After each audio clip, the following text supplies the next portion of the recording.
महिलालाई बोलाएको थिएँ। कतिपय व्यक्ति सायद मोबाइल खोलेर कतै मेरो लिपस्टिक बिग्रिरहेको छ, आमा सुन्दर देखे कि छैन कि भन्नेतिर सोच्दै हुनुहुन्थ्यो। उहाँलाई लाग्यो कि म सबभन्दा सुन्दर छु। साँच्चै नै लक्ष्मी म्याम साँच्चै नै सुन्दर हुनुहुन्छ। मैले उहाँलाई किन बोलाएँ र मैले सरलाई किन बोलाएँ? म एउटा सानो एक्सपेरिमेन्ट, एउटा प्र्याक्टिस गर्ने अनुमति चाहन्छु आजको प्रमुख अतिथिसँग। वीरेन्द्र सर, मलाई अनुमति छ? सर यो ठाउँमै बस्नुहुनेछ, ठिक छ? सरले हाम्रो गतिविधिलाई निहालेर हेर्नुहुनेछ, ठिक छ? म लक्ष्मी म्यामलाई यतापट्टि आएर मतिर फर्केर बस्न अनुरोध गर्न चाहन्छु र म तपाईँहरू सबैजना 400 जनाकै अनुमति चाहन्छु। के म लक्ष्मी म्यामलाई छुन सक्छु? तपाईँले अनुमति दिनुभएको छ, मैले लक्ष्मी म्यामलाई छुएँ है, अन्यथा छैन नि? छैन है, भेरी गुड। लक्ष्मी म्याम यसरी बस्नु होला, ठिक छ? दीर्घ सर, हामी दुवैको गतिविधिलाई निहालेर हेर्नु होला, ठिक छ? म लक्ष्मी म्यामलाई मैले छुने अनुमति मागेको छु। म केही गतिविधि यहाँ गर्छु, ठिक छ? सायद तपाईँहरूलाई अन्यथा पो हुने हो कि अन्यथा भयो भने पनि केही छैन, मैले अनुमति मागिसकेको छु। हुन्छ लक्ष्मी म्याम? ओके, म लक्ष्मी म्यामको अझै नजिक जाने कोसिस गर्छु, हुन्छ?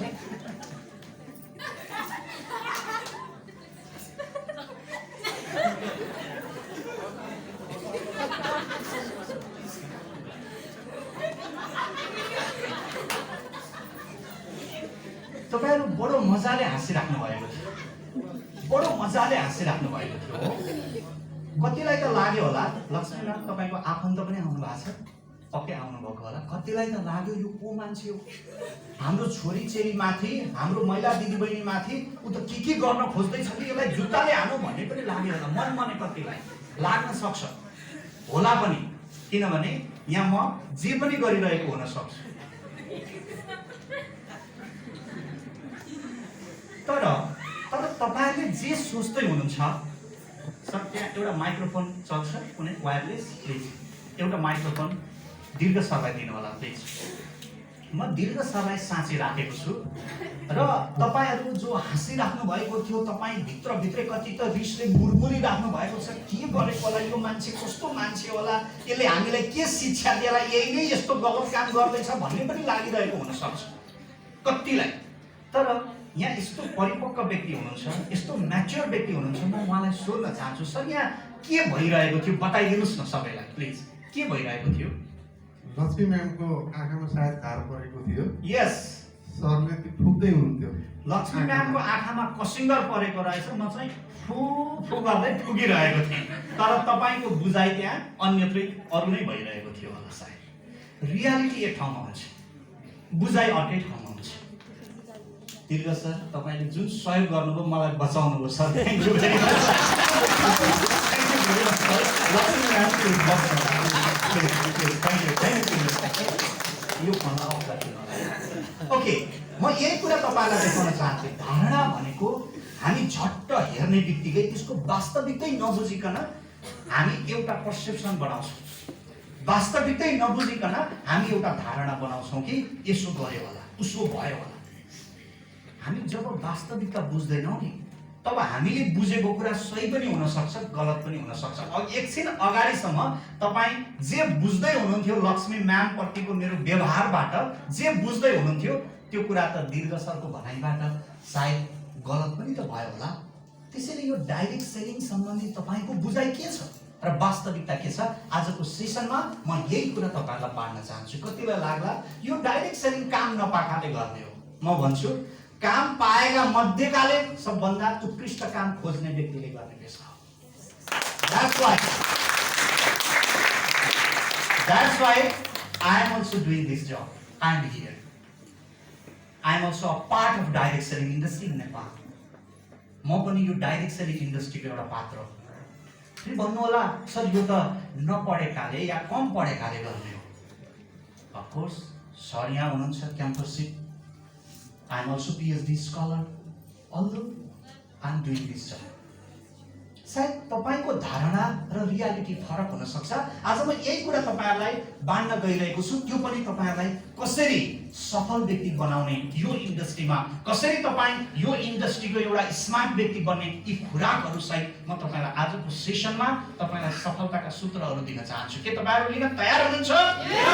त्यसो भए संसारमा सफल हुनको लागि चाहे जुनसुकै पेसा होस् जुनसुकै व्यवसाय होस् मानिस सफल हुनको लागि चाहिने सबैभन्दा अपरिहार्य कुरा के हो भने उसको जोश जाँगर र साँच्चै भन्नुपर्दा उसको उत्प्रेरणा। अर्थात् मानिस जबसम्म जोश र जाँगरले भरिपूर्ण हुँदैन तबसम्म मानिसले कुनै पनि काम गर्न सक्दैन। तपाईँ जेसुकै काम गर्नुहोस् तपाईमा सबैभन्दा पहिले चाहिने कुरा हो जोश र जाँगर, अर्थात् तपाईको मेहनत। यदि जोश र जाँगर भएन भने के हुन्छ र जोश र जाँगर भयो भने के हुन्छ, म तपाईलाई एउटा उदाहरण दिन चाहन्छु। एकचोटिको घटना हो, एयरपोर्टमा पार्किङ गरेर राखेका थुप्रै एरोप्लेनहरू रहेछ। ती एरोप्लेनहरू मध्येबाट दुईटा एरोप्लेन चाहिँ एक आपसमा कुराकानी गर्न थालेछ। फेरि कसैले भन्नु होला सर हजुर यस्तो हामी पढे लेखाकालाई हजुर यस्तो बेकुफी बनाउने, काहीँ एरोप्लेन पनि कुरा गर्छ यस्तो पनि कुरा गर्ने भन्न सक्नुहुन्छ। तर मान्न पाइन्छ नि कहिलेकाहीँ कि त्यहाँ दुईटा एरोप्लेनको बिचमा कुराकानी भएछ। एउटा एरोप्लेनले भक्त सर अर्को साथी एरोप्लेनलाई गएर सोध्दै भनेछ, साथी म तिमीलाई एउटा कुरा सोध्छु भन न, कहिलेकाहीँ आकाशमा देखेको छौ होला तिमीले, झट्ट हेर्दा त त्यो हामी जस्तै देखिन्छ, हाम्रो जस्तै मेटेरियल्सले बनेको छ त्यो पनि, फेरि त्यसले पनि हाम्रो जस्तै खानेकुरा खान्छ, तर त्यो चाहिँ चन्द्रमासम्म पुग्छ, त्यो चाहिँ मङ्गल ग्रहसम्म पुग्छ, अनि तिमी र हामी चाहिँ किन निश्चित उचाइमा मात्रै उड्न सकेको भनेर आफ्नो साथीलाई प्रश्न राखेछ, आफ्नो जिज्ञासा राखेछ। उसको साथी अलि स्मार्ट रहेछ, उसले सम्झाउँदै भनेछ तिम्रो पुच्छरमा पनि त्यत्रै आगो बालो न, तिमी पनि चन्द्रमामा पुगिहाल्छौ। यु नो द्याट फायर, त्यो आगो भनेको थाहा छ? हो, त्यो रकेट। जब त्यो रकेट चन्द्रमातिर प्रस्थान गर्छ, जब त्यो रकेट मङ्गल ग्रहतिर प्रस्थान गर्छ, त्यसको पुच्छरमा कति ठुलो आगो बल्छ हैन त? तर यो प्लेनको पुच्छरमा त आगो बल्दैन। त्यही भएर प्लेन निश्चित उचाइमा मात्रै उड्छ, तर त्यो रकेट चन्द्रमासम्म पुग्छ, त्यो रकेट मङ्गल ग्रहसम्म पुग्छ। त्यो आगो भनेको मोटिभेसन हो, त्यो आगो भनेको उत्साह हो। त्यो उत्साहको कारणले गर्दा, त्यो मोटिभेसनको कारणले गर्दा ऊ टप अफ द वर्ल्डमा पुग्न सक्छ। मानिसको जीवनमा पनि यही कुरा लागु हुन्छ। यदि तपाईमा पनि जोश र जाँगर छ भने तपाईँ जुनसुकै क्षेत्रको पनि एउटा अब्बल व्यक्ति बन्न सक्नुहुन्छ। यदि तपाईमा जोश र जाँगर छैन भने तपाईँ सामान्य व्यक्ति बन्नुहुन्छ। त्यसैले आजको सेसन नै यस्तो सेसन रहनेछ कि यो बसाइमा आज म तपाईहरु सबैको पुच्छरमा आगो लगाउनेछु। फेरि यताबाट भन्दै हुनुहुन्छ सर हाम्रो त पुच्छरै छैन। अर्थात् आज म तपाईलाई साँच्चै नै जोश र जाँगर थप्नेछु, साँच्चै नै तपाईलाई म इन्स्पायर गर्नेछु, तपाईलाई म साँच्चै नै मोटिभेटेड बनाउनेछु। र त्यसको लागि आजको जुन कार्यक्रम छ, यो कार्यक्रमले तपाईलाई जिन्दगीभरको लागि एउटा उत्साहित हुनको लागि केही प्रेरणाहरू दिनेछ। सबैभन्दा पहिले एउटा प्रश्न सोध्न चाहन्छु, तपाईँ किन आइकोसमा काम गर्दै हुनुहुन्छ? Why you are working in this industry? Why are you working in this company? तपाईँ किन यो कम्पनीमा काम गर्दै हुनुहुन्छ? स्वस्थ, सुन्दर, समृद्धि। अघि भक्त सरले भन्नुहुन्थ्यो तीनवटा चिज राम्रो छ। के? स्वास्थ्य, सौन्दर्यता र समृद्धि। तीनवटा कुराको लागि। तर मानिसहरू यो कुरा मान्न तयार छन्। कतिपयले के फिल गर्छन्, अरू के काम गर्नु र सर लकडाउनले भएको जागिर पनि गुम्यो। बरु यही एउटा इन्डस्ट्री छ जहाँ आफूले प्रयोग गर्ने, सपिङ गर्दाखेरि व्यवसाय गर्ने अपर्च्युनिटी पनि पाइन्छ। त्यसैले म यो काम गर्दैछु। कतिको आफ्नो आफ्नो बाध्यता होला। यो पेसा तपाईँ किन गर्दै हुनुहुन्छ? पहिले यो पेसाप्रतिको तपाईँको धारणालाई क्लियर बनाउनु जरुरी छ। कि एकचोटिको घटना हो, एकजना बटुवा खोलाको बाटो हुँदै कतै जाँदै हुनुहुन्थ्यो। जब त्यो खोलाको बाटो हुँदै कतै जाँदै हुनुहुन्थ्यो, मध्याह्न दिउँसो घाम लागिरहेको थियो, टन्टलापुर घाम थियो, गर्मी भइरहेको थियो, खोलामा पानी थिएन, तर त्यो खोलाको बगरको बाटो हिँड्नु पर्दा मरुभूमिमा यात्रा गरे जस्तै अनुभूति हुन्थ्यो। ती व्यक्ति जाँदै थिए, अलि अगाडि पुग्छन् त तीनजना श्रमिकहरू एक नासले ट्वाक्क ट्वाक्क ट्वाक्क भिटी कुटिरहेका रहेछन्। ती यात्रुलाई, ती बटुवालाई अलिकति जिज्ञासा जागेछ कि यस्तो मरुभूमि जस्तो ठाउँ छ, यति धेरै गर्मी छ, यिनीहरू डढेर कालै भएका छन्, हात पाखुरा डढिसकेको छ, न त रुखको छारी छ, न त कुनै पालहरू शीतल छारी टाँगेका छन्, तर पनि यिनीहरू यस्तो असिन पसिन भएर यति मेहनत गरेर यो काम किन गर्दैछन् सोध्नु पर्यो भनेर ती बटुवा एकजना श्रमिकको छेउमा गएर सबैभन्दा पहिलो श्रमिकलाई सोध्छन्, दाइ तपाईँ यो काम किन गर्दै हुनुहुन्छ? हेर्नुहोस् त खलखली पसिना झार्नु भएको छ, हात पाखुरा डढेर कालै भएको छ, न त कोत लाग्ने कुनै छाहारी छ, तपाईँ यस्तो मरुभूमि जस्तो ठाउँमा, यस्तो खोलाको किनारमा बसेर तपाईँ यो काम, यो गिटी किन कुट्दै हुनुहुन्छ? ती श्रमिकले भन्छन् के गर्ने हजुर, घरमा 4-4 जना केटाकेटी छन्, श्रीमती र आफू समेत हिसाब गर्दा 6 जनाको परिवार संख्या छ।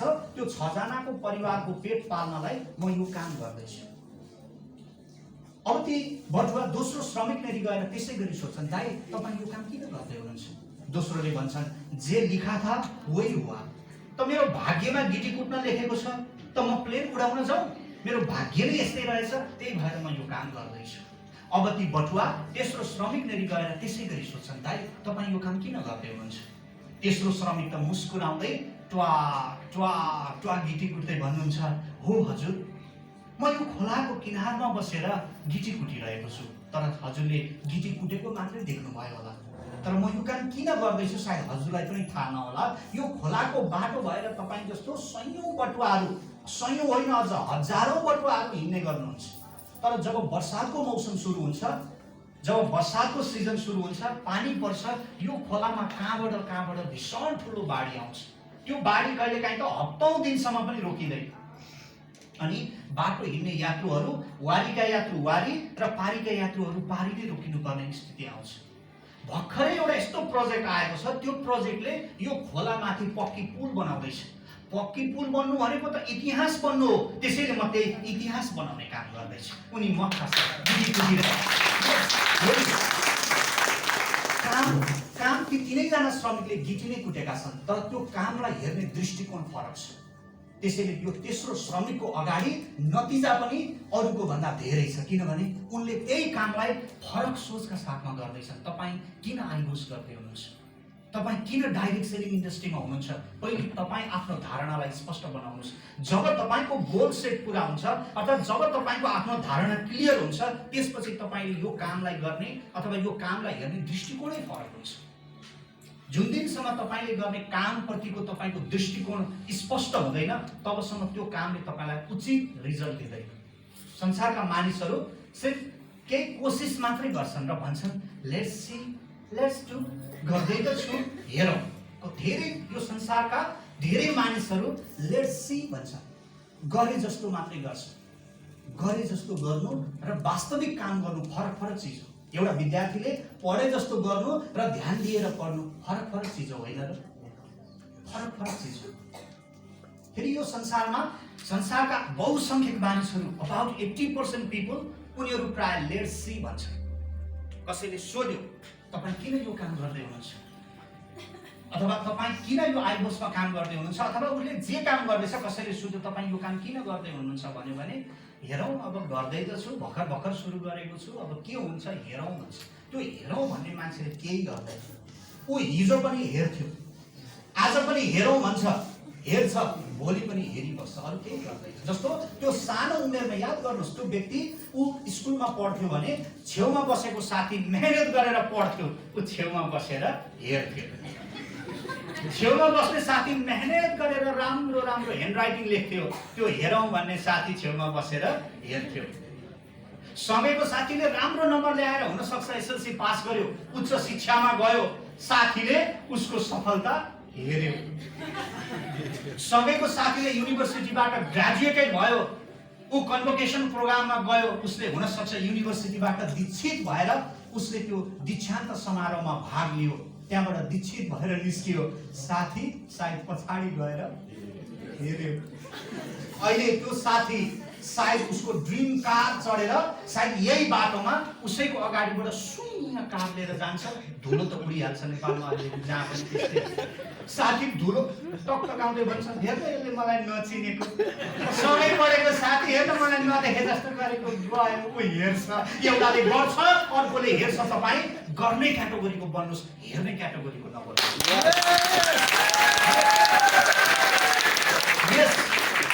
बरु तपाईँ यस्तो सङ्कल्प गर्नुहोस्, तपाईँ यसरी कमिटेड हुनुहोस् कि तपाईँले गरेको काम देखेर अरू मानिस हेर्नु, तर तपाईँले चाहिँ अरूलाई हेर्ने होइन। तपाईँको सफलता अरूलाई देखाउने हो। के तपाईँहरू तयार हुनुहुन्छ आफ्नो इतिहास बनाउन? यसो हो भने तपाईँ तयार हुनुहोस् यो इन्डस्ट्रीप्रतिको तपाईँको पर्सेप्सनलाई पोजिटिभ बनाउनको लागि। हाम्रो काम गर्ने शैली प्रायः यस्तै छ, चाहन्छौँ तर काम गर्ने ढर्रा मिलिरहेको छैन। सरले भन्दै हुनुहुन्थ्यो पैसा त अरू क्षेत्रबाट पनि कमाउन सकिन्छ, सामाजिक इज्जत र प्रतिष्ठा अरू क्षेत्रबाट पनि कमाउन सकिन्छ। तर अन्त 30 वर्ष लाग्ने त्यो उपलब्धि लिनको लागि 30औं वर्ष लाग्न सक्छ। तर तपाईले मेहनत गर्नुभयो भने तपाईले यहाँ 3 वर्षमै त्यो उपलब्धि पाउन सक्नुहुन्छ। अघि भक्त सरले त्यसैगरी वीरेन्द्र सरले यो कुरालाई फोकस गर्दै हुनुहुन्थ्यो। म पनि भन्छु काम चाहिँ यहाँ पनि गर्नुपर्छ। फरक यति हो 30औं वर्ष लाग्थ्यो अन्य क्षेत्रमा भने यहाँ 3 वर्षमा तपाईले नाम, दाम, इज्जत, प्रतिष्ठा सबै कमाउन सक्नुहुन्छ विदिन 3 इयर्समा। तर काम चाहिँ यहाँ पनि गर्नुपर्छ। यदि तपाई 30 वर्ष अहिले जस्तो जीवन चलिरहेको छ यस्तै जीवन चल्न दिनुहुन्छ या त 3 वर्ष बडो मेहनतले काम गर्ने र बाँकी रहेको 27 वर्ष बोनसको जिन्दगी जिउने, फ्रिडमको जिन्दगी जिउने चोइस तपाई।